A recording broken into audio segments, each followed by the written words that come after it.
বীরভূমের দেওচাপাচামি কয়লা খনির জন্য আদিবাসীদের জমি জোর করে নেওয়ার অভিযোগ উঠেছে সরকারের বিরুদ্ধে। আদিবাসীরা তাদের জমি দিতে নারাজ।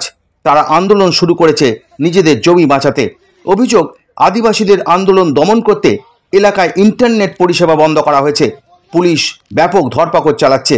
বাইরের কাউকে প্রবেশ করতে দেওয়া হচ্ছে না এলাকায়। আদিবাসীরা ক্ষোভে ফুঁসছে মমতা সরকারের বিরুদ্ধে।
एक कॉपी नहीं है।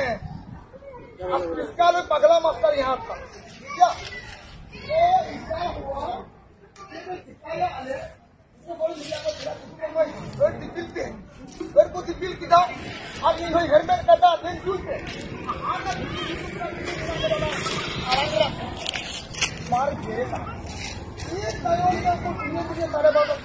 নন্দীগ্রাম ও সিঙ্গুরে শিল্প করতে চাষিদের জমি নিতে তৎকালীন বামফ্রন্ট সরকারকে বাধা দিয়েছিলেন মমতা। এ নিয়ে ব্যাপক আন্দোলন গড়ে তুলেছিলেন। এর ফলস্বরূপ বামফ্রন্ট সরকারের পতন হয়। ক্ষমতায় এসেছেন মমতা।